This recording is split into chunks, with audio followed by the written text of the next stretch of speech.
Hi guys, இன்றைக்கி நம்ம பார்க்க போகிற படம் ஹார்ட்கோர். இது ரொம்ப ஹார்ட் ஹிட்டிங்கான ஒரு க்ரைம் த்ரில்லர். ஜாக்குங்கிற ஹீரோ அவன் பொண்ணோட ஒரு அழகான லைஃப் வாழ்ந்துட்டு இருக்கான். பட் ஒரு நாள் அவன் பொண்ணு காணாமல் போகிறா. கட் பண்ண 5 மாதம் கழிச்சு அவன் பொண்ணு இடத்துல பார்க்குறான். பார்த்தா அது ஒரு பான் ஃப்ளேம். இதை பார்த்து நம்ம ஹீரோக்கு என்னன்னு தெரியல. சரி, எப்படியாவது தப்பொண்ணு கண்டுபிடிக்கணும்னு சொல்லிட்டு அவர் பொண்ணு தேடி போகிறாரு. இதுக்கப்புறம் அவர் வாழ்க்கையில் சந்தித்த ரொம்ப கொடூரமான சம்பவம் என்ன, கடைசியில் அவர் பொண்ணை பார்த்தாரா இல்லையா, இதை சொல்லிட்டு ஒரு படம் தான் ஹார்ட்கோர். இந்த ஒன்லைனை கேட்குறப்ப நிறைய பேருக்கு மகாநதி படம் ஞாபகம் வந்திருக்கும். நிறைய பேர் சொல்கிற விஷயமா தான் இந்த படத்தை பார்த்தா கமல் சார் மகாநதி எழுதினார் சொல்கிறாங்க. பட் உண்மையும் இந்த படத்தை பார்த்து தான் மகாநதி எழுதினாரா, இது நம்ம தெளிவாக இந்த வீடியோவில் பார்க்கலாம். சரி, இப்போ வாங்க ஹார்ட்கோருங்கிற இந்த கதைக்குள்ளே போகலாம். படத்தோட ஸ்டார்டிங்கே நம்ம ஹீரோவான ஜாக் அமைக்கிறாங்க. இவர் ஒரு லோக்கல் பிஸ்னஸ் மேன். அவர் ஊர்லேயே சின்னதாக ஒரு ஃபர்னிச்சர் ஃபேக்ட்ரி ஆரம்பித்து அவர் பிஸ்னஸ் ரன் பண்ணிட்டு இருக்காரு. இவருக்கு கிறிஸ்டியன் ஒரு பொண்ணு இருக்கா. ஆக்சுவலோட ஒய்ஃபு இவரோட பிரிஞ்சு போயிட்டாங்களா இல்லை இறந்து போயிட்டாங்கன்னு தெரியல. இவர் பாட்டு ஒரு பொண்ணோட ஹாப்பியாக லைஃப் வாழ்ந்துட்டு இருக்காரு. அண்ட் அது போய் இவர் ஒரு ரிலீஜியஸ் பர்சன். மதத்து மேலே ரொம்ப நம்பிக்கை இருக்கும். தினமும் வீட்டில் உட்காந்து பைபிள் படிக்கிறது, அதுக்கேற்ற மாதிரி பொண்ணை வளர்க்குறது மாதிரி பண்ணிட்டு இருப்பாரு. அவள் பொண்ணு எங்கேயும் வெளியே போக மாட்டா, ஃப்ரெண்ட்ஸ் கூட பழகிறது இந்த மாதிரி எதுவும் பண்ண மாட்டார்.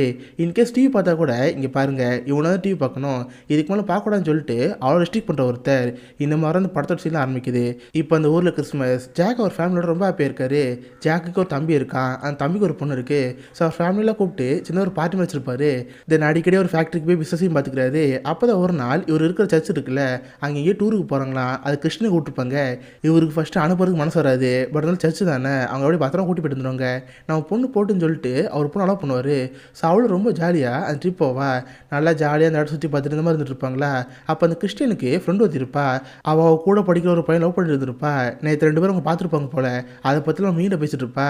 ஹே, உனக்கு ஒன்று தெரியுமாடி, நேற்று நான் லவ் பண்ணுற பையன் வந்தான், அவன் இங்கெல்லாம் கை வச்சான்னு சொல்லிட்டு அதை பற்றி பேசுவாளா. இதை பார்த்து நம்ம ஒரு மாதிரி இருக்கும். ஏன்னா அவளோட வயசுக்கு அவளுக்கும் மற்ற பசங்க லவ் பண்ணலாம் ஆசையாக இருக்கும். பட் இவங்க அப்பா ஸ்ட்ரிக்டான ஆளாச்சு, எங்கே நம்மளை திட்டுவாருன்னு சொல்லிட்டு அந்த பயத்தை எதுவும் பண்ணாமல் இருக்கா. கட் பண்ணி இப்போ ட்ரிப் போயிட்டு இருக்கும்ல.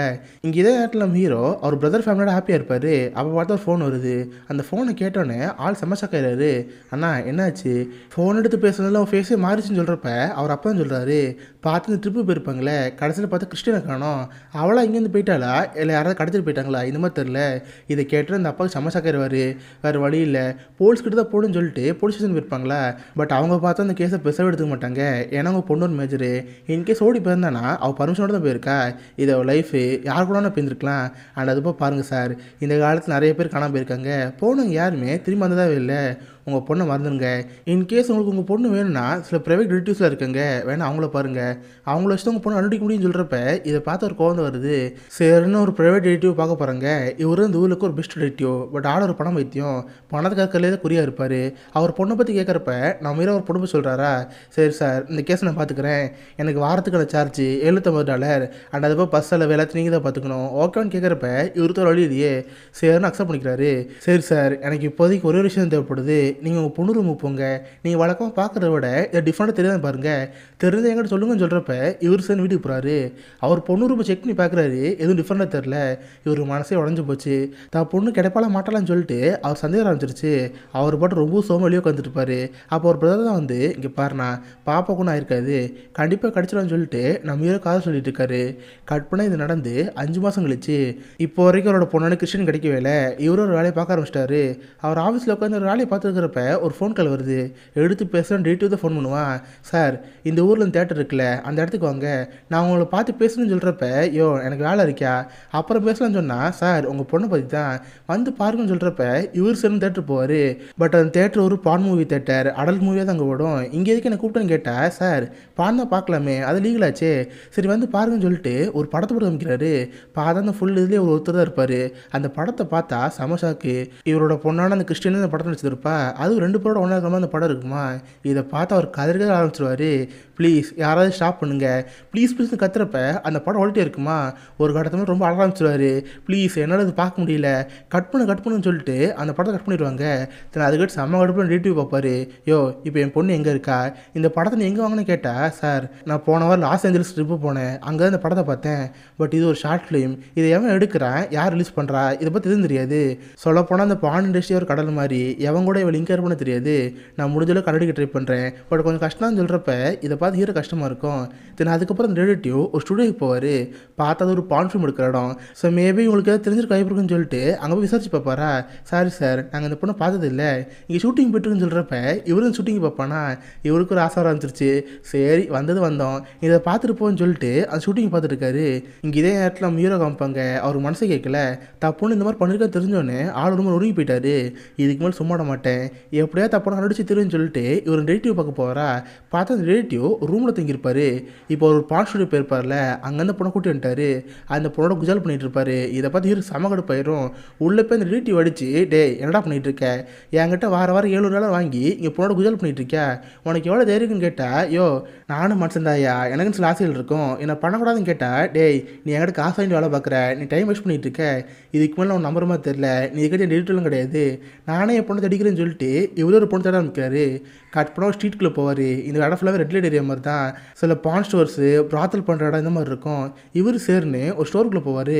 ஃபுல்லாக பார்த்தா பான் மேகசின், சிடிஸ் அந்த மாதிரி இருக்கும். அந்த கடைக்காரரை பார்த்து, சார் இந்த பொண்ணு இதுக்கு முன்னாடி எங்கேயாவது பார்த்துருக்கீங்களா, இந்த படம் உங்களுக்கு எங்கேயாவது இருக்கான்னு தெரியுமான்னு கேட்குறப்ப அவரும் பார்ப்பாரா. ஆனால் அவர் அதெல்லாம் பார்த்ததில்ல. சாரி சார் எனக்கு இது தெரில, வேணா இந்த மூவி இருக்குது, இதை பார்க்குறீங்களான்னு கேட்டால், சாரி சார் நான் அதுக்கு இங்கே வரல, நான் போயிட்டு வரேன்னு இவர் அங்கே கிளம்பி போகிறாரு. அடுத்த ஒரு பாத்ரூம் இருக்கிற போவார். அங்கே ஒரு பொண்ணை பார்த்து, ஏம்மா இந்த பொண்ணு கூட எங்கேயாவது பார்த்துருக்கியா, நீங்கள் எங்கேயாவது இந்த பொண்ணு இருக்காலும் கேட்டால், இந்த பொண்ணு இல்லைன்னா என்ன, எங்கிட்ட நிறைய பொண்ணு இருக்குது, வேணா வந்து பாருவேன், ஒரு மணி நேரத்துக்கு $50 தான், வந்து பாருன்னு சொல்லிட்டு ஒவ்வொருத்தங்க செஞ்சுட்டு இருப்பாங்க. இவருக்கு என்ன சொன்னே தெரில. சரி கொஞ்ச நேரம் பேச டைம் கிடைக்கும்னு சொல்லிட்டு ஒரு பொண்ணை கூட ரூம்குள்ளே போவார். இங்கே பாருமா, நான் கூட 1 ஹவருக்குள்ள வரல, எனக்கு இந்த ஃபோட்டோவில் இருக்கிற பொண்ணு தேவை, இந்த பொண்ணை எங்கேயாவது பார்த்துருக்கேன் கேட்குறப்ப, இந்த பொண்ணு எதுக்கு, அதான் நான் இருக்குல்ல, என்கிட்ட 1 ஹவர்னு அவர் ட்ரெஸ்லாம் கழட்ட ஆரம்பிக்கிறா. இவருக்கு அதை பார்த்து செம்ம கடுப்பாயிருது. அவன் பாட்டு கோச்சிட்டு அந்த இடத்துல வெளியே வருவான். அப்போ அந்த இடத்துல ஓனர் இருப்பால, யோ என்னாச்சு எதுக்கு பாதிலே வெளியே வரேன்னு கேட்டால் அந்த பொண்ணு போட்டு கொடுத்துரும். யோ இந்த ஆள் ஏதோ விசாரிச்சுட்டு இருந்தான், எனக்கு என்னமோ போலீஸ் மாதிரி தெரியுது, இங்கேருந்து அனுப்புன்னு சொல்லிட்டு எல்லோரும் அடிச்சு அனுப்பிடுவாங்க. இவர் எவ்வளோதான் ஒரு பொண்ணை போய் தேடி பார்த்தாலும் எது கிடைக்கிற மாதிரி தெரில. அவர் பாட்டு ரூமில் கொஞ்சம் யோசிச்சுட்டு இருப்பார். அப்போ தான் ஒரு ஐடியா வருது, நம்ம மேலோட்டமாக இருந்து பார்த்துட்டே தான் நம்ம பொண்ணை கண்டுபிடிக்க முடியாது, நம்ம இதுக்குள்ளே போயே ஆகணும், நம்ம இதில் ஒரு ஆள் மாதிரி காட்டிக்கணும்னு சொல்லிட்டு அடுத்த நாள் ஒரு ஆளை பார்க்க போவார். பார்த்தா இவர் ஒரு ஃபிலிம் டைரக்டர், அதாவது இந்த மாதிரி படம் எடுக்கிறவர். அவர்கிட்ட ஒரு ப்ரொடியூசர் மாதிரி பேசி, சார் என்னோட பேர் ஜாக், நான் இந்த மாதிரி தொழிலாக பண்ணிகிட்ருக்கேன், என்கிட்ட இப்போதைக்கு ஒரு 50,000 இருக்குது, அந்த பணத்தை வச்சு தான் படம் பண்ணான்னு இருக்கேன், உங்களுக்கு சில பேர் தான் இருக்காங்களா, நல்லா சூப்பராக அடிச்சு சொல்லி முடிக்கணும், நான் தான் அடிச்சு பண்ணுவேன், நான் இந்த பையனை செலக்ட் பண்ணி படம் எடுக்கணும், புரிஞ்சான்னு கேட்குறப்ப, இதெல்லாம் என்ன சார் தாராளமாக எடுத்துடலாம், நீங்கள் அட்வான்ஸ் மட்டும் காசு கொடுங்கன்னு சொல்லிட்டு கொஞ்சம் காசு வாங்கிடுவார். இவர் சேர்ந்து தனியாக ரூம்குள்ளே போயிட்டுருப்பார். இவர் கடைசியாக ஒரு பொண்ணு அந்த படத்தில் பார்த்துருப்பார்ல, அப்போ வந்து 2 வாரத்துக்கு வீட்டுக்கு போயிருக்க மாட்டாரா. இதை பார்த்த ஒரு தம்பிக்கு சந்தேகம் ஆரம்பிச்சிருக்கும். அவர் ஹீரோ ஃபாலோ பண்ணிட்டு வந்து ஹீரோ தங்கிக்கு ரூமுக்கு வந்திருப்பாரு. ஹீரோக்கு ஒரு தம்பி பார்த்து ஆச்சரியமாக இருக்கும், அண்ணா நீங்கள் என்ன பண்ணிகிட்டு இருக்க, கடைசி 2 மாதமும் நீ வீட்டு பக்கமே வரல, எனக்கு புரியுது உங்கள் பொண்ணு காணாம போயிட்டேன்னு சொல்லிட்டு, அதுக்காக இந்த மாதிரி தெரிஞ்சிட்டு இருக்கிறது, வாங்கண்ணா வீட்டுக்கு போவோம், இந்த மாதிரிலாம் இருக்காதின்னு சொல்கிறப்ப, இங்கே பாடுறா நீ எனக்கா ஒரே நல்ல மட்டும் பண்ணுவியா, ப்ளீஸ் இங்கே இருக்காத, தயவு செஞ்சு இங்கேருந்து போன்னு சொல்லிட்டு அவர் தம்பி வந்து அனுப்புவார். இவரால் அவர் தம்பிக்கிட்ட உண்மையும் சொல்ல முடியல, எங்கே இந்த மாதிரி நான் பொண்ணு இருக்குன்னு சொல்ல முடியுமா, ஆனால் தயக்கத்தில் இங்கே பாடுறா ப்ளீஸ் இங்கே இருக்காத, கூடி சீக்கிரம் நானும் வீட்டுக்கு வந்துட்டேன்னு சொல்லிட்டு அவர் தம்பி வந்து அனுப்பி வச்சுறாரு. தென் கட் பண்ண அடுத்த நாள் ஒரு ரூமில் இருப்பார். பார்த்தா ஆள் மார்வேஸ்லாம் போட்டு விக்லாம் மாட்டிருப்பார். ஏன்னா மற்றவங்ககிட்ட இது தெரியக்கூடாதுல்ல, அதுக்கு அந்த மாதிரி பண்ணிட்டு இருப்பாரு. ஒவ்வொரு ஆளையும் கூப்பிட்டு ஆடிஷன் பண்ணிட்டு இருப்பாங்களா. பார்த்தா அதில் ஒரு பையன் வந்திருப்பான். இவன் வந்து ஒரு பொண்ணு அடித்த படத்தில் கூட அந்த பையன். இதை பார்த்தா தெரிஞ்சு போச்சு, தம்பி நீ தானே இந்த படத்தில் நடிச்ச பையன், உன் கூட அந்த படத்தில் இந்த பொண்ணு நடிச்சிட்டு இருந்தால, இந்த பொண்ணை பற்றி தான் தெரியுமா, இவளை எங்கேயாவது பார்த்தேன்னு கேட்டால் இவன் இந்த பொண்ணை பற்றி தரக்குறவா பேசுவான். இவளா சார், இவர் அப்படிப்பட்ட பொண்ணு இப்படிப்பட்ட பொண்ணு கேவலமாக பேசுவானா. இதை பார்த்த ஒரு கொலகாண்டாயிரும். பக்கத்துக்கு லைட் எடுத்து அவன் மண்டையில் ஒரு அடி போட்டு மிதிச்சு பாத்ரூம் போட்டு முக்கிட்டு இருப்பாரு. தண்ணி எடுத்து மூஞ்சில் அடிச்சு, ஏண்டா என் பொண்ணை பார்த்தவனுக்கு அப்படி தெரியுதா, சொல்கிறா என் பொண்ணு எங்கே பார்த்த, இப்போ அவள் எங்கே இருக்கான்னு கேட்டு அடிக்கிறப்ப, சாரி சார் எனக்கு உங்கள் பொண்ணுலாம் தெரியவே தெரியாது, சொல்லப்போனால் அந்த படத்தில் தான் எனக்கு அவ்வளோ பழக்கம், அதுக்கப்புறம் நம்ம பார்க்கவே இல்லை, எனக்கு தெரிஞ்சு ஃப்ரெண்டு ஒருத்தி இருக்கா, அவள் பேர் நிக்கி, அவள் இந்த மாதிரி கிளப்பில் டான்ஸ் ஆடிட்டு இருப்பா, அவள் மூலியமாக தான் எனக்கு உங்கள் பொண்ணே பழக்கம், அதுக்கப்புறம் அவளை பார்க்கவே இல்லை, மேபி நீ நிக்கியை பார்த்தா உங்கள் பொண்ணை கண்டுக்கலான்னு சொல்லுவான். இவர் சேர்ந்து அங்கேருந்து போவார். பட் ஒரு கொலகாண்டு இருக்கும், என் பொண்ணை பார்த்துட்டு தப்பாக பேசணும்னு சொல்லிட்டு கடைசி ஒரு மியூசிட்டு போவார். இதுக்கப்புறம் ஸ்ட்ரெயிட்டாக அந்த ஆள் சொன்ன அந்த கிளப்புக்கு போவார். ஃபுல்லாக பார்த்து ஸ்ட்ரிப் டான்ஸ் தான். அங்கே ஒரு ஆளை பார்த்து, சார் இங்கேருந்து நிக்கின்னு ஒரு பொண்ணு வேலை பார்க்குறாளா, அவளை நான் பார்க்கணும்னு சொல்கிறப்ப $100 தான் சொல்லுவாங்க. பார்த்தா ஒரு கண்ணாடி ரூம் மாதிரி இருக்கும். அந்த கண்ணாடிக்கு அந்த பக்கம் பொண்ணுங்களும் நிறுவனமாக இருப்பாங்க. இவங்க இங்கேருந்து பார்க்குற மாதிரி இருக்கும். இவர் அங்கே போனால் அந்த நிற்கிற பொண்ணு அங்கே தான் இருப்பா. இவர் ஃபோன் எடுத்து, இங்கே பாருமா, நான் ஒன்றும் இதுக்காக வரல, உங்கள்கிட்ட பேசுன்னு சொல்கிறப்ப, யோ அதான் காசு குட்டியில் பார்த்துட்டு போன்னு அந்த பொண்ணு காட்டிகிட்டு இருப்பாள். இவருக்கு அதை பார்த்து கடுப்பாகும். இங்கே பாருமா, நான் உங்கள்கிட்ட வேறு விஷயம் பேச வந்திருக்கேன். இங்கே பார்த்தியா, இந்த பொண்ணுக்கு கூட எங்கேயாவது பார்த்துருக்கியா? கடைசியாக எனக்கு தெரிஞ்ச ஒருத்தன் உங்க கூட இந்த பொண்ணை பார்த்துருக்கான். இந்த பொண்ணோட திருமணம் கேட்குறப்ப, இவளா இப்போ ஜோன் ஆச்சே, இவ்வளவு தெரியும்னு கேட்டால் அந்த பேர்கிட்ட ஒரு ஷாக்காக இருக்கும். ஏன்னா ஜோனனுங்கிறது இவர் ஒய்ஃபோட பேர். அந்த பேர் தான் இந்த பொண்ணு பயன்படுத்திட்டு இருக்கா. சரி, இந்த பொண்ணு கடைசி எங்கே பார்த்த, இப்போ எங்கே இருக்கான்னு கேட்டால், அதுவா, எனக்கு தெரிஞ்ச டாட்னு ஒரு ப்ரோக்கர் இருக்கான், அவன் சாண்டியோவில் இருக்கான், கடைசி நான் அந்த பொண்ணு அங்கே தான் பார்த்தேன். இப்போதைக்கு அந்த பொண்ணை பற்றி கேட்குற, நீ எதுவும் போலீஸும் கேட்டா? சேச்சே, நான் போலீஸும் கிடையாது. ப்ளீஸ், உன்னால் ஹெல்ப் பண்ண முடியுமா? அடுத்த ஒரு வாரத்துக்கு நீ என் கூட ட்ராவல் பண்ணு, உனக்கு எல்லா செலவும் நானே பார்த்துக்கிறேன், கூட எக்ஸ்ட்ரா $750 தரேன், ஓகேன்னு கேட்குறப்ப அந்த பொண்ணு சரின்னு இருக்கா. கட் பண்ணால் இப்போ அவங்க 2 பேர் சேர்ந்து ஏர்போர்ட் போகிறதா இருப்பாங்க. 2 பேர் தனியாக ரூமில் தங்கிட்டு இருப்பாங்க. அப்போ அந்த பொண்ணு கேட்டு பாப்பா, ஆமாம் நீ என்கிட்ட போலீஸ் இல்லைன்னு சொன்னேன், அப்போ நீ என்ன ப்ரைவேட் டிடெக்டிவா, எதுக்கு அந்த பொண்ணு இப்படி தேடிட்டுக்குன்னு கேட்டால் அவர் தங்கிட்டு இருப்பார். ஆக்சுவலாக அது என் பொண்ணுன்னு சொல்லுவார். இதை கேட்டு அவளுக்கு ஷாக்காக இருக்கும். ஜீசஸ், அது உன் பொண்ணா? சாரி, அந்த பொண்ணு நடந்துக்கூடாது. ஆமாம் உன் ஒய்ஃப் எங்கே, அவங்க எங்கே போயிட்டான்னு கேட்குறப்ப அவள் இறண்டதை சொல்லுவார். இதை கேட்டால் அந்த பொண்ணு கஷ்டமாக இருக்கும். சரி, நீ ஒன்றும் கவலைப்படாத, கண்டிப்பாக உன் பொண்ணை கண்டுபிடிச்சலான்னு சொல்லிட்டு 2 பேரும் ரூம் ஸ்டே பண்ணுவாங்க. கட் பண்ண இந்த பக்கம் நம்ம ஹீரோட தம்பி காமிப்பாங்க. அவர் தம்பிக்கு ஒரு கஷ்டமாக இருக்குது, நம்ம அண்ணே இப்படி பண்ணிகிட்டு இருக்காரு, அவரால் நம்மளுக்கு ஃபாலோ பண்ண முடியாது, இதுக்காக ஒரு ஆள் ஹெல்ப்புக்கு வைப்போன்னு சொல்லிட்டு இவன் அந்த டிடிவி பார்க்க போகிறான். பார்த்தா படத்தோட ஸ்டார்ட் பார்த்துருப்போம்ல, சேம் அதே ஆள் தான். சார், நீங்கள் தானே அண்ணனோட கேஸை பார்த்தது, கடைசி 2 வாரமாக எங்கள் அண்ணன் வீட்டுக்கே வரல, அவர் பாட்டு என்னவோ பண்ணிகிட்டு இருக்காரு, எங்கேயும் சுற்றிட்டு இருக்காரு, எனக்கு அதெல்லாம் பார்க்க பயமாக இருக்குது, ப்ளீஸ் உங்களால் எங்கள் அண்ணன் வாட்ச் பண்ண முடியுமா? அவர் கூடவே இருந்து அவர் என்ன பண்ணுறாரு சொல்லணும். உங்களால் முடியுமான்னு கேட்குறப்ப தாராளமாக பண்ணலாம், பட் என்ன ஃபீஸ் மட்டும் கொஞ்சம் அதிகமாக இருக்கும், வாரத்துக்கு $750, கூட பஸ் ட்ராவல் இதெல்லாம் நீங்கள் தான் பார்த்துக்கணும், ஓகேவான்னு கேட்குறப்ப அவர் சரின்னு சொல்கிறாரு. இப்போ இந்த ரிலேட்டிவ் அவன் வேலையை பார்க்க ஆரம்பிக்கிறான்.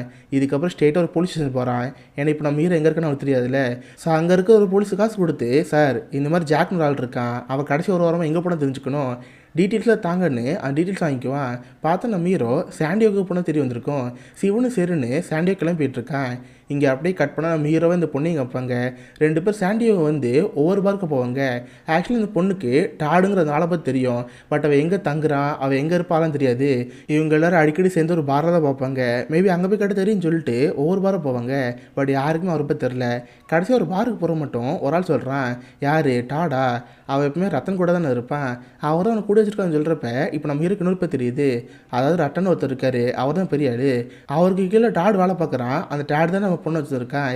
இந்த மாதிரி நம்ம ஹீரோ கொஞ்சம் சரி வந்திருக்கு, பட் எவ்வளோ தான் தேடினாலும் அந்த கிடைக்க முடிக்கிறான். இவங்களும் 2 3 நாள் அலைஞ்சிருப்பாங்க, பட் யாருமே கிடைக்கல. அண்ட் ஆயிரத்தி அந்த நிற்கிங்கிற பொண்ணு நம்ம ஹீரோட பழைய இருப்பாள். நம்ம ஹீரோ பார்த்து நிறைய கேட்டஸ் அந்த பொண்ணு தெரிய வந்திருக்கும். இவன் வந்து ஒரு ரிலீஜியஸான பர்சன் ஆச்சு, எப்போ பேசினாலும் மதத்தை பற்றி பேசிகிட்டு இருப்பான். ஆனால் இதே நேரத்தில் இந்த பொண்ணு ஒரு பாஸ்ட் ஆச்சு, அவள் அடிக்கடி செக்ஸை பற்றி தான் பேசுவாள். இது அந்த ஆளுக்கு பிடிக்காது. 2 பேரும் அதையே மாற்றி மாற்றி பேசிகிட்டு இருப்பாங்க. அப்போ ஒரு நாள் அந்த பொண்ணு ரூமில் இருக்கிறப்ப நம்ம வீட்டை கேட்டு பாப்பா, யோ எனக்கு ஒரு சந்தேகமாகவே இருக்குது, இன்கேஸ் நாளைக்கே நீ ஒரு வேளை உன் பொண்ணை கண்டுபிடிச்சிட்டின்னா உன் பொண்ணு திரும்ப அவங்கள்ட்ட வருவாளா, எனக்கு உன்னை பார்க்க சந்தேகமாக இருக்குன்னு சொல்கிறப்ப இதை பார்க்குற அவனுக்கு ஒன்றும் புரியல. ஏன் என்னை பார்த்து எப்படி தெரியுதுன்னு கேட்டால், இல்லையா நீ எப்போ பார்த்தாலும் சிடுன்னு ஒரு மாதிரி ஸ்ட்ரிக்டாகவே இருக்க, எனக்கு என்னமோ ஒய்ஃப் சாகலன்னு தோணுது, உன் ஒய்ஃபு உன்னோட புரிஞ்சு போயிட்டான்னு நினைக்கிறேன், கரெக்டானு கேட்குறப்ப அவர் அப்போ தான் உண்மையை சொல்லுவார். என் ஒய்ஃபோட பேர் ஜோனேன், அந்த பேர் தான் என் பொண்ணு அவங்ககிட்ட யூஸ் பண்ணேன். சொல்லப்போனால் என் ஒய்ஃபு எப்போ தான் செக்ஸ்ன்னு சொல்லிட்டு இருப்பா, எனக்கு இந்த செக்ஸ் மேலே இன்ட்ரெஸ்டே இருக்காது, என்னை பொறுத்தவரைக்கும் செக்ஸுங்கிறது ஒரு குழந்தை பெற்றுக்கிறது தான், அதை கிறிஸ்டினுக்கு பிறந்தால அதுக்கிட்ட நான் ஒய்ஃபை கண்டுக்கல, பட் அவங்க எப்போ பார்த்தாலும் செக்ஸ்னு பேசிட்டு இருக்காங்க, இல்லை அப்படி என்னதான் இருக்குன்னு கேட்குறப்ப அந்த பொண்ணு கோவம் வருது. யோ கல்யாணம் பண்ண ஒரு பொண்ணுக்கு உங்களோட இருக்குன்னு ஆசையாக தானே இருக்குது, உன்னை பொறுத்த வரைக்கும் செக்ஸுங்கிறது குழந்தை பெற்றுக்கிற மட்டும் நினச்சிட்டு இருக்க, பட் ஒவ்வொருத்தவங்களுக்கும் ஒரு செக்ஷுவல் லைஃப் இருக்கும், அவங்களுக்கு உங்களோட பழகணும் இந்த மாதிரிலாம் ஆசை இருக்கும், பட் நீ பண்ணாமல் இருந்தால் உங்களுக்கு ஒன்று பிடிக்காம தான் இருக்கும், அதனால தான் ஒய்ஃப் ஒன்னோட பிரிஞ்சு போயிருக்கா. மேபி இதே மாதிரி தான் நீ பொண்ணு நடந்துருப்ப போல, யார் கூடயும் பழக வேணாம், யாரையும் லவ் பண்ணான்னு சொல்லியிருந்திருப்ப, அந்த பொண்ணு ஒரு பயத்தில் வந்திருக்கும், கடைசி ஒரு சான்ஸ் கிடைச்சோன்னே ஒன்றுட்டு போயிடுச்சு, இதை நடந்திருக்குன்னு நினைக்கிறேன். இன்கேஸ் நாளைக்கும் பொண்ணு கிடைச்சா கூட அவள் திரும்பி வரமாட்டான்னு தோணுன்னு சொல்லுவா. இதை பார்த்து ஒரு கோவம் வரும். 2 பேர் சண்டை போட்டு வாக்குவாதம் பண்ணிட்டு இருப்பாங்களா, அப்போ கரெக்டாக அவங்க ரூமோட கதை தட்டுறமா தெரியுது. திறந்து பார்த்தா அந்த டிடெக்டிவ் அங்கே வந்திருப்பான். டிடெக்டிவ்க்கு நம்ம ஹீரோ பார்த்து சிரிப்பாக இருக்கும். ஏன்னா படத்தோட ஸ்டார்டிங்கில் இவர் ஒரு பொண்ணோட சடிச்சிட்டு இருந்தார்ல, இப்போ அதே மாதிரி நம்ம ஹீரோ ஒரு பொண்ணோட இருக்கான். என்ன ஜாக், அன்றைக்கி என்ன போட்டு அடி அடிச்சிங்களே, இன்றைக்கி பார்த்து நீங்கள் ஒரு பொண்ணோட இருக்கீங்க, என்ன பண்ணிட்டு இருக்கீங்கன்னு கேட்டால், டே இவனுக்கு தேவையில்லாத வேலை, ஆமாம் நீ எதுக்கு இங்கே வந்த, உனக்கு இங்கே என்ன வேலைன்னு கேட்டால், இல்லை உங்கள் தம்பி அனுப்பணும் தான், உங்கள் தம்பி தான் உங்களை பார்த்து சொன்னார், இந்த கேஸ் ஹெல்ப் பண்ண சொன்னார். இங்கே பாருங்கள், நான் போன வாட்டி மாதிரிலாம் கிடையாது, இப்போ சின்சியராக இருக்கேன். இப்போ நீங்கள் எது வரைக்கும் கண்டுபிடிச்சிங்கன்னு சொல்லுங்கள், நான் உங்களுக்கு ஹெல்ப் பண்ணுறேன்னு சொல்கிறப்ப இவர் எல்லாத்தையும் சொல்லிட்டாரு. பார்த்தா அந்த ஊரில் ரட்டன் ஒருத்தர் இருக்கான். அவன் தான் அந்த மாஃபியா கேங்கு தலைவன் போல். அவனுக்கு கீழே டார்னு ஒருத்தர் வேலை பார்த்துட்டு இருக்கான். அவன் தான் அந்த படம் எடுக்கிறவன் போல். அவங்ககிட்ட தான் என் பொண்ணு மாட்டிட்டு இருக்கான்னு சொல்கிறப்ப, அப்படியா, சரி நீ எதுவும் கவலைப்படாத, நானும் எல்லாம் முடிஞ்ச அளவுக்கு தர்றேன், கண்டிப்பாக இந்த வாட்டி உன் பொண்ணு அடிச்சலான்னு சொல்லிட்டு அவன் சப்போர்ட்டிவாக இருப்பான். இதுக்கப்புறம் நம்ம ஹீரோ வழக்கமாக ஒவ்வொரு இடமா தேடி போயிட்டு இருப்பாரு. அப்போ அந்த மாதிரி ஒரு பான் ஷாப் போவார். அங்கே இருக்கிற ஒவ்வொரு மேகசினையும் பார்க்குற மாதிரி அந்த கடையில் ஓனரை பார்ப்பான். ஆமாம், இங்கே ரட்டன் யாராவது இருக்காரா, அவரை பற்றி உனக்கு தெரியுமான்னு கேட்குறப்ப அந்த போய் தெரியாதுன்னு சொல்லுவான். அந்த ஆயிரத்தில் அவன் ஒரு பிட்டை போடுவான். சார், நம்மக்கிட்ட ஒரு படம் இருக்குது, வேறு $100 தான், 1 மணி நேரம் இந்த படம் ஓடும், ஒரு சின்ன பொண்ணு 20 வயசு பொண்ணு நடிச்சிருக்கா, வந்து பார்க்குறீங்களாம் கேட்குறப்ப இவருக்கு அது அவரோட பொண்ணாக இருக்குமோன்னு தோணுது. சரி பாப்பமேன்னு அந்த படத்தை பார்க்க போவார். பார்த்தா அவர் மாதிரி ஒரு 2-3 பேர் வந்துருப்பாங்க. அந்த படத்தை போட்டு காமிக்கிறான். பார்த்தா ஒரு பொண்ணு மாஸ்க் போட்டு இருக்கா. இவருக்கு அதை பார்க்குறதுக்கு ஒரு பொண்ணு மாதிரி தெரியுது. பார்த்தா அந்த படமே ஒரு சாடமாசைசம் பேஸ் பண்ண மாதிரி இருக்கும். அதாவது அடித்து துன்புறுத்தி செக்ஸ் பண்ணுவாங்களே, அந்த மாதிரி தான் இந்த ரீல் இருக்கும். அதை பார்த்து ரொம்ப கொடூரமாக இருக்கும். கடைசியில் இந்த பொண்ணை கத்தி எடுத்து கொள்கிற மாதிரி சீன் வச்சுருப்பாங்களா. இதை பார்த்து ஆள் பயந்து போயிடுவார். இங்கே இதே நேரத்தில் நிக்கி காமிப்பாங்க. அவள் பார்த்தா ரூமில் இருப்பா. அந்த டேட்டும் நிக்கி கிட்ட பேசிட்டு இருப்பாரு. அப்போ தான் நிக்கி அவளை போய் சொல்லுவா, ஆக்சுவலாக பேர் நிக்கியே கிடையாது, என் பேர் பேட்டிக்கா, நீங்கள் என்ன பண்ணுறீங்கன்னு சொல்லிட்டு 2 பேர் பற்றி பேசிட்டு இருப்பாங்களா. அப்போ கரெக்டாக நான் மீற வேம வீட்டுக்கு வருவான். டேட்டிவை பார்த்து, யோ நீ கொஞ்ச நேரம் வெளியே போயா, நான் இந்த பொண்ணு தனியாக பேசுன்னு சொல்லிட்டு நிக்கிட்ட பேசுவான். நிக்கி, நான் இப்போ தான் ஒரு படம் பார்த்தேன், அந்த படத்தில் என் பொண்ணு நடிச்ச மாதிரி இருந்துச்சு. அதுக்கப்புறம் தான் தெரிஞ்சு நான் ஒரு கடைக்காரனை பார்த்தல, அவன் தான் டாடு. படம் முடிஞ்சோடனே அவன் எங்கே இருக்கான்னு தேடி பார்த்தேன், பட் ஆள் மிஸ் ஆகிட்டான், எங்கே போனே தெரில. பட் அந்த படம் பார்த்தேன், அந்த படம் ஃபுல்லாகவே ஒரு செட்டில் எடுத்த மாதிரி இருக்குது. உண்மையை சொல்லு, உனக்கு நிறைய படம் எடுத்த அனுபவம் இருக்கும், இந்த மாதிரி செட்டில் எங்கே இருக்குன்னு சொல்லிட்டு அந்த பொண்ணு மாற்றி கேட்பான். வேறு வழித்தில் அந்த பொண்ணும் இந்த மாதிரி இடம் இருக்குது, மேபி அங்கே தான் இருப்பான்னு சொல்கிறப்ப நம்ம கடையை கிடச்சிருச்சு. ரத்தன் உன்னை தேடி வரேன்டா, உன்னை கொல்லாம விட மாட்டேன்னு நம்ம சமயமாக கிளம்பிட்டு இருப்பான். இது அந்த டேட்டிவ் பார்ப்பாரா, அவருக்கு புரிஞ்சு போச்சு ஏதோ பெரிய பிரச்சனை வரப்போன்னு சொல்லிட்டு உன ரூம்குள்ள ஓடி போய், ஹலோ போலீஸா, இந்த இடத்துக்கு வாங்க, ஒரு பெரிய பிரச்சனை வரப்போன்னு சொல்லிட்டு போலீஸ் ஃபோன் பண்ணிடுறாரு. இப்போ நம்ம சமயமாக அங்கே போவான். பார்த்தா உங்கள் செட்டு மாதிரி இருக்கும், தனித்தனி செட்டாக ஒவ்வொரு படத்துக்கு மாதிரி போட்டு வச்சுருப்பாங்க.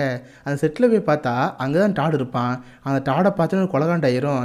ஏன்டா என்கிட்ட போய் சொல்லிட்டு இருந்த, நீ தான் டாடு, நீ டாடுன்னா உனக்கு ரத்தனை தெரியும், என்கிட்ட ரத்தனை தெரியும் பொய்யாட சொன்னேன்னு சொல்லிட்டு அவனை துரத்துவார்.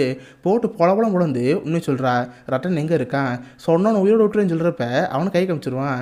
அந்த பார் இருக்குல்ல, அங்கே தான் ஒரு பொண்ணோட இருக்கான், நீ வேணா அங்கே போய் பாருன்னு சொல்கிறப்ப கத்தி எடுத்துகிட்டு கொலகாரன் அங்கே போவான். பார்த்தவன் சொன்ன மாதிரி ரட்டன் அங்கே தான் இருப்பார். ரட்டன் கூட தான் இவர் பொண்ணு கிறிஸ்டின் இருப்பா. இதை பார்த்து அவர் செம்ம கடுப்பாயிரும். கத்தி எடுத்து அவனை குத்தலாம் பார்க்குறப்ப அங்கே சண்டை போயிட்டுருக்கோம். ரட்டன் அங்கேன்னு தெரிஞ்செல்லாம் பார்ப்பான். 2 சண்டை வந்துட்டு இருக்குமா. அப்போ கரெக்டாக டேட்டி அங்கே வருவான். ரட்டன் இங்கேருந்து போகக்கூடாதுங்கிறதுக்காக அவன்கிட்ட ஒரு கன்று இருக்கும், அதை எடுத்து கரெக்டாக காலி ஷூட் பண்ணிடுவான். அவ்வளோதான், அந்த கீழே விழுந்துருவார். இப்போ நம்ம ஹீரோட பொண்ணு அந்த ரூம்குள்ளே தான் இருக்கா. நம்ம பொண்ணு போய் பார்க்கணும் வேகமாக அந்த ரூம்குள்ளே போவானா. பார்த்தா பொண்ணு ஒரு முக்கில் உட்காந்துருக்கா. கிறிஸ்டியன், இங்கே என்ன பண்ணிகிட்டு இருக்க, வா நீ அப்பாவோட வா, நம்ம வீட்டுக்கு போகலான்னு சொல்கிறப்ப, எந்த வீடு, நான் எதுக்கு அங்கே வரணும், என்னால் வர முடியாதுன்னு அந்த பொண்ணு ஒரு மாதிரி பேசுவாள். இதை பார்த்துருக்கு ஒரு மாதிரி இருக்கும். கிறிஸ்டியன், உனக்கு என்ன ஆச்சு, அப்பா கிட்ட ஏன் இப்படி பேசுகிறேன்னு கேட்டால், யார் நீங்கள் அப்பாவா, என் வாழ்க்கையை நீங்கள் தான் அழிச்சிங்க, சின்ன வயசில் அம்மா என்னோட பிரிஞ்சு போயிட்டாங்க, அதுக்காக நீங்கள் தான், நீங்கள் ஒரு உலகத்தை உருவாக்கி வச்சுருக்கீங்க, அந்த உலகத்துக்குள்ளே எல்லோருக்கும் நிற்கிறீங்க, உங்கள் உலகத்தை நான் ஃபிட் ஆக மாட்டேன்ப்பா, ப்ளீஸ் என்னை விட்டுருங்க. சொல்லப்போனால் அவங்க கூட எனக்கு கடத்தல, நான் தான் விருப்பப்பட்டு அவங்களோட போனேன், நீங்கள் எனக்கு ஒரு நாள் இது பண்ணதில்லை, என்னை ஃப்ரெண்ட்ஸோட பழக விட்டது இல்லை, ஃப்ரெண்ட்ஸோட எங்கே வெளியே போனால் கூட அதுக்கு நீங்கள் அலோவ் பண்ணதே இல்லை, நீங்கள் வாழ்க்கை அழிச்சிட்டிங்கன்னு சொல்லிட்டு அவள் கத்தி பேசுவாளா. இதை பார்த்து ரொம்ப கஷ்டமாயிரும். அழுதுட்டு அவர் எமோஷனில் பேச ஆரம்பிப்பார். சாரிம்மா, உங்கள் அம்மா உன்னோட்டு போனதுக்கப்புறம் நான் தான் ஒரு பெஸ்ட்டாக நான் போகிறேன்னு நினச்சேன், உன்னை ப்ரொடெக்ட் பண்ணுறங்கிற பேரில் உன்னோட ரெஸ்ட்ரிக்ஷன் தான் கொடுத்துருக்கேன், என்னை மன்னிச்சிருமா, இவ்வளோ நாள் எனக்கே தெரியாமல் உன்னை ரொம்ப கஷ்டப்படுத்திருக்கேன்னு சொல்லிட்டு அவர் தேய்த்து எழுதிட்டு இருப்பார். நாளுகளை நிப்பாட்டிட்டு அவர் அங்கேருந்து போகிறதா இருப்பாரா. கடைசி ஒரு பொண்ணை பார்த்து, சரி நான் இங்கேருந்து போகிறேன், நீ என்கிட்ட வரியெல்லாம் கேட்பாரு. அந்த பொண்ணு அழுதுட்டு, என்னப்பா என்னை விட்டுட்டு போயிடுவியா, என்னை கூட்டிகிட்டு போன்னு அந்த பொண்ணு அழுத்து பேசுவா. சொல்லப்போனால் அந்த பொண்ணுக்கு அவங்க அப்பா மேலே ஒரு கோவம், தன்னை எங்கேயும் வெளியே அனுப்ப முடிக்கிறேன்னு சொல்லிட்டு அந்த கோவத்தில் வீட்டுட்டு வெளியே வந்துட்டா. அவன் நடித்தது இந்த ஒரு படம் மட்டும்தான். 2வது அவர் பார்த்தார்ல, அது நம்ம மீன் கிடையாது. பட் இப்போ நம்ம அப்பா நம்மளை புரிஞ்சுட்டாதுன்னு சொல்லிட்டு அந்த பொண்ணு நம்ம ஹீரோட அங்கே கிளம்பி போகிறா. பார்த்தா போலீஸில் நடத்துக்கு வந்திருப்பாங்க. அந்த ரட்டனுங்கிற ஆள் டாடில் இருக்கல, எல்லோரும் ஹஸ் பண்ணி அங்கேருந்து கொண்டு போயிடுவாங்க. ஸோ நம்ம ஹீரோ சேஃபாக அவன் பொண்ணை கூப்பிட்டு அங்கேருந்து போகிறதா இருப்பான். அப்போ தான் கரெக்டாக நிக்கி அங்கே வருவா. கடைசி நிக்கியை பார்த்து பேசிட்டு தென் டேட்டிவ் பார்ப்பாரு. என்ன டேட்டிவ், நீங்கள் தான் கடைசி ஹெல்ப் பண்ணியிருக்கீங்க, உங்களுக்கு எவ்வளோ காசுன்னு கேட்குறப்ப அந்த திருந்துட்டான் போல். சாரி சார், இந்த வேலைக்கு எனக்கு காசு தேவையில்லை, நீங்கள் உங்கள் பொண்ணோட ஹாப்பியாக இருக்குன்னு சொல்லிட்டு அந்த நல்லது தான் பேசுவான். இதை பார்த்து ஹீரோக்கு ஒரு மாதிரி இருக்கும். ஸோ கடைசி ஹீரோ ஒரு பொண்ணை கூப்பிட்டு அவர் சொந்த ஊருக்கு போயிட்டுருப்பாரு. இதோட ஹார்ட் கோருங்கிற இந்த ஒரு படம் முடியுது. ரொம்ப ட்ராஜடிக்கான ஒரு மூவி. பான் இண்டஸ்ட்ரி எப்படி செயல்படுது, அங்கே இருக்கிறவங்க எப்படி பெண்களை பயன்படுத்துகிறாங்க, இந்த மாதிரி ரொம்ப தெளிவாக இந்த படத்தை அமைச்சிருப்பாங்க. அண்ட் முக்கியமாக மகாநதி மூவி. இந்த படத்தை பார்த்து பார்த்தா கமல் சார் மகாநதி எடுத்து சொல்லிட்டு இருப்பாங்க. பட் எனக்கு இந்த படம் பார்க்குறப்ப அப்படி தோணல. காணாம போன தன்னோட பொண்ணை தேடி போகிறதுங்கிறது இது ஒரு ஜான்ராக மாறிடுச்சு. எக்ஸாம்பிளுக்கு ஹாலிவுட்ல லியாம் நீசனோட Taken series and Daniel Black இந்த மாதிரி நிறைய படங்கள் இருக்கு. அண்ட் அதே நேரத்தில் மகாநதி தான் பொண்ணை தேடி போகிற மட்டுமே கதையாக இருக்காது. சொல்லப்போனால் அந்த படத்தில் நிறைய ஸ்டோரிஸ் இருக்கும். கூட தெரிஞ்ச ஒருத்தர் ஒரு பிஸ்னஸில் ஏமாத்துறது, தென் அதுக்கப்புறம் ஒரு ஜெயிலுக்கு போய் அங்கே இருக்க வார்டனோட சண்டை வருது, அதுக்கப்புறம் ஒரு 2 பசங்க பிரிஞ்சு போகிறது, இந்த மாதிரி நிறைய கதைகள் மகாநதியில் இருக்கும். ஸோ இந்த படத்துக்கு மகாநதி படத்துக்கு ஒரு சம்மந்தமும் இருக்காது. சொல்லப்போனால் அந்த மகாநதி தேடி போவாங்களே அதில் கூட ஒரு சீன் கூட ரெண்டுலேயுமே சேமாக இருக்குது. அந்த மாதிரி ரொம்ப டிஃப்ரெண்ட்டாக தான் மகாநதி மூவி இருக்கும். அண்ட் ஒன்ஸ் நீங்கள் மகாநதி மூவி பார்த்துட்டிங்கன்னா அடுத்தோட இந்த படம் பார்க்குறதுக்கு உங்களுக்கு மனசு தைரியமாக வருது. அந்த அளவுக்கு ஒரு ஹார்ட் ஹிட்டிங்கான மூவி தான் மகாநதி. ஸோ கண்டிப்பாக உங்க எல்லாருக்குமே இந்த படம் பிடிச்சிருன்னு நினைக்கிறேன். அப்படி பிடிச்சிருந்தா இந்த வீடியோக்கு லைக் பண்ணுங்கள். இந்த மாதிரி வித்தியாசமான மூவிஸை பற்றி தெரிஞ்சுக்க மிஸ்டர் ஹாலிஸ் அப்படின்னு வச்சுக்கோங்க. உங்கள் அடுத்த நாளில் ஒரு ஆசமான வீடியோ மீட் பண்ணுறேன். அது வரைக்கும் பாய் கைஸ்.